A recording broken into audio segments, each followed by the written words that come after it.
It didn't scare me. I don't know what happened. I just fainted. It was frightening. I fainted like 10 minutes after the first beginning of the movie. And I walked out, and they gave me some water. Man, that is one of the most grossest movies in the world. I passed out in about the first half hour, yeah.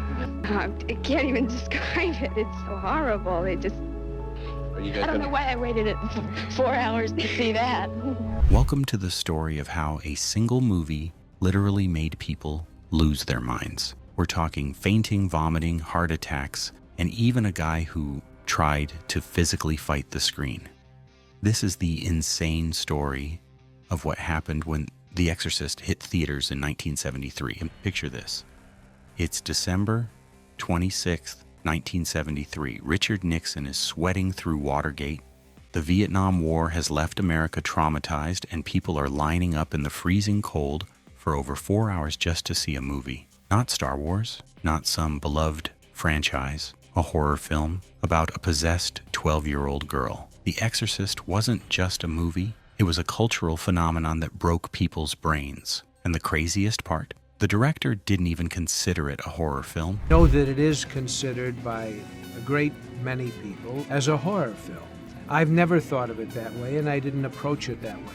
It's a story about the mystery of faith. The movie was based on a novel by William Peter Blatty, a guy who got his start writing comedy. Imagine that, career pivot, going from writing jokes to writing about demonic possession. Blatty had actually considered becoming a Jesuit priest at one point, so the religious themes were deeply personal to him. The book was inspired by a real 1949 case involving a 14-year-old boy who allegedly yelled obscenities in ancient languages while furniture moved around him. Long red scratches would appear on his body while he was strapped down. Eventually, the family took him to St. Louis for an exorcism performed by a Jesuit priest who kept detailed notes in a diary. Notes that somehow ended up in Blatty's hands. The novel absolutely exploded. It spent 55 weeks on the bestseller list and sold over 5.5 million copies in multiple languages. Hollywood came calling, and Blatty, protective of his work and already a Hollywood veteran, handled the movie deal himself. When the movie first opened, critics were all over the map. According to the New York Times, there were 8 positive reviews, 4 mixed, and 8 negative. Vincent Canby wrote not 1, but 2 scathing reviews in the Times, just to make sure everyone knew he hated it. But here's the thing, even the critics who despised the film couldn't resist putting it on their magazine covers. Film Comment actually published pirated stills of the makeup effects that director William Friedkin had specifically banned from promotional materials. Newsweek got straight up sued for publishing photos of Linda Blair in demon makeup that were apparently photographed directly from a theater screen. Love it or hate it, everyone wanted a piece of The Exorcist. Back to the phenomenon you created. I expected the novel to be a smash. I knew that when I was halfway through the writing of it. When I saw the rough cut of the film, I expected it to be a powerful and very well received film, a hit. But I had no idea it was going to be the phenomenon that it turned out to be. The critical reception didn't matter because the audience reaction was absolutely bonkers. People were waiting in line for 4 hours in brutal winter weather. Scalpers were selling their places in line for ridiculous amounts of money. Warner Brothers only spent $80,000 on the New York opening and then had to scramble to add more theaters because demand was so insane. I love it. Well, we drove 100 miles, so I hope so. It's really gross. I want to see if it's going to make me throw up. In Washington, D.C., even senators couldn't get reserved seats. People literally lit fires in the street to keep warm while waiting in line. Fights would break out. Security guards had to be hired to maintain order in lines that stretched blocks away from theaters. And then there was the violence. In February, a crowd that had been waiting outside the Paramount Theater for hours in the freezing cold actually mobbed the building, forcing the venue to cancel the screening entirely. We've had uncontrollable crowds, and to try and alleviate some of the problems of people not getting tickets that have been waiting long periods of time in line, we started a system of giving out coupons. Nobody gets a ticket without a coupon, and the way they get them is just by taking a place in line, waiting from 3 to 5.5 hours, and then purchasing their ticket with it. But why were people so desperate? Well, word was spreading about the absolutely wild things happening inside the theaters. People were fainting, vomiting, screaming, shaking, and running out of theaters in terror. Excuse me, but the 750 feature just sold out. If you want to wait for the 10 o'clock feature, tickets don't sell at 8:30. I want to go home. Makes my heart beat too fast. This is the second time we've seen it. We still can't hack it. No. I'm not going back in there. A theater manager in Berkeley said they had 2 to 5 people fainting every single day after the movie opened. More men than women, usually during evening performances, typically during the crucifix scene. One guy in Berkeley was so disturbed that he actually attacked the screen trying to fight the demon. Theater managers kept smelling salts on hand as standard equipment. They also kept kitty litter around to absorb the vomit. Doors and curtains had to be replaced after being damaged in the chaos. There were reports of, heart attacks and at least one miscarriage. Some viewers couldn't sleep for days and sought psychiatric help. Church attendance spiked in some areas, with priests reporting a surge in people requesting exorcisms. Naturally, the psychiatric community had some thoughts about all this. One psychiatrist declared, "There is no way you can sit through that film without receiving some lasting negative or disturbing effects." A UCLA professor called the movie a menace to the mental health of our community. But then he said something really interesting. He pointed to the cultural climate of the 1970s as the reason for the movie's impact. In the days when we all had more trust in our government, our friends, and ourselves, The Exorcist would have been a bad joke. Today, it is a danger. And judging from my long night in the lobby, the people most susceptible to being profoundly upset by the film are those who went in believing in the devil, Roman Catholics especially. As a matter of fact, the Pope himself is being quoted as part of the film's publicity campaign. Demonology, he said, is an important part of Catholic doctrine that really ought to be studied again. Well, I'm a Catholic. It makes me want to go to church. Did you believe it could happen? Oh, yes. Anything's possible. Possession by the devil? Well, I'm not saying it has happened, but I'm not saying it hasn't either. The Catholic Church and other religious groups had, shall we say, mixed feelings. In D.C., Methodist evangelists handed out leaflets to people waiting in those massive theater lines, asking whether they wanted to be controlled by the spirit of darkness or the spirit of God. One publication called The Christian Century labeled the film repulsive and commercially exploitative. Some church groups staged burnings of the novel. Reverend Billy Graham, who had read the book, torn it up, and flushed it down the toilet, publicly refused to see the movie, saying, "I would be opening myself up to satanic forces. I think we are dealing with a very dangerous and very strange situation. I don't believe believers can be possessed by the devil." One fundamentalist warned, "There are spiritual powers at work during the showing of that film. It is setting the stage for the future attack of Satan."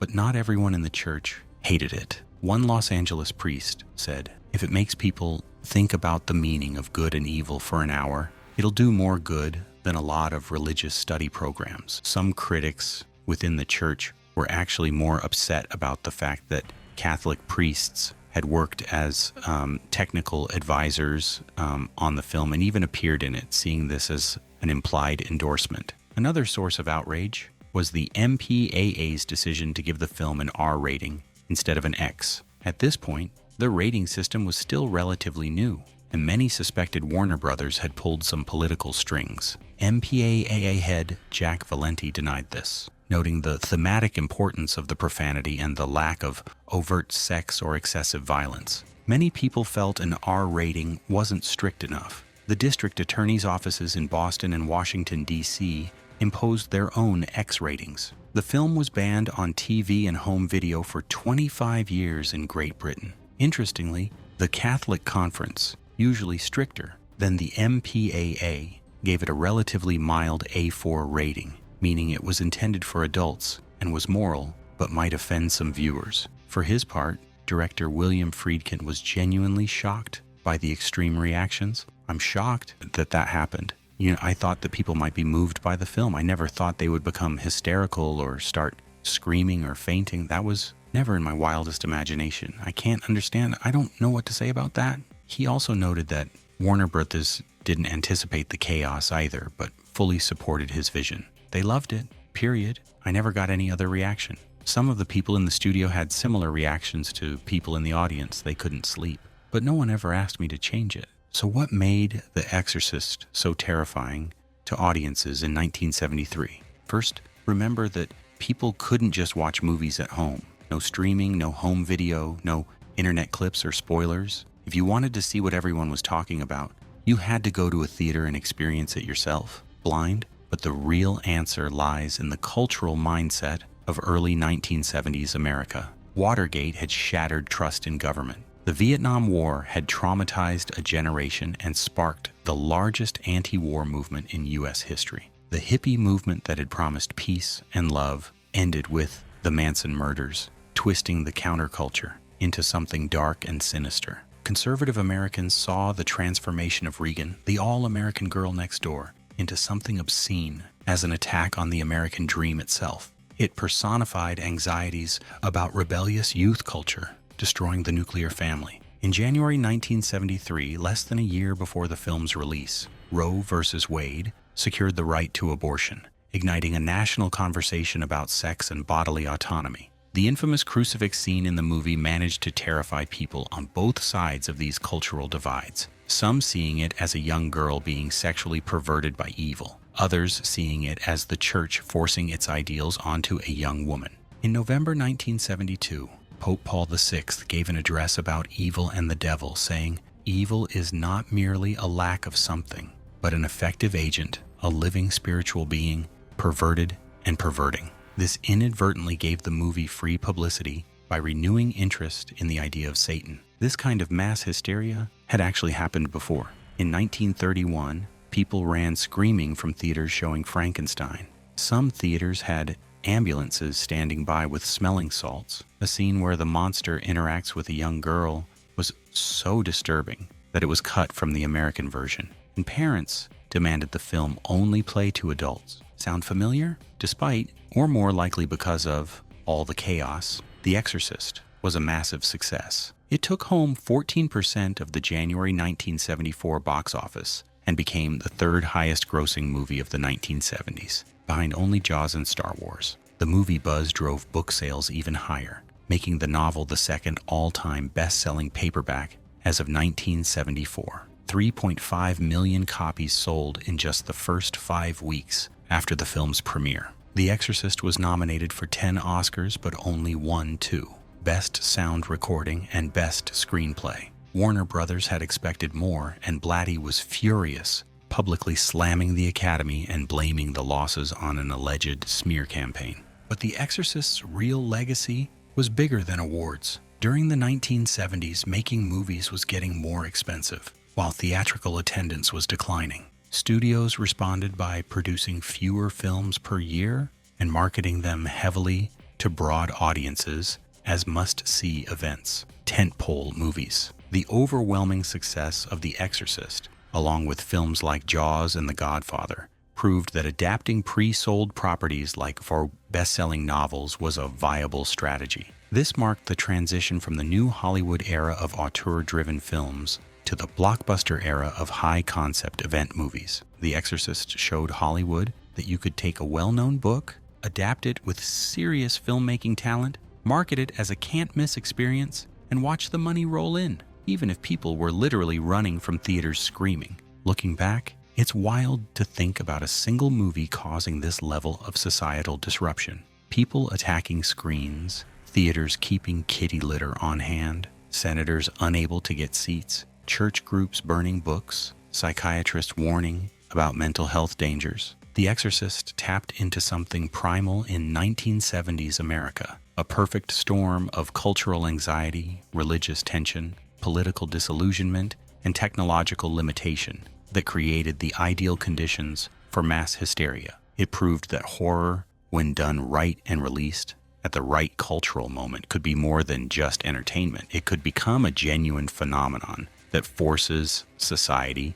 to confront its deepest fears and anxieties. And yeah, it also proved that nothing sells tickets quite like the promise of seeing something that might make you vomit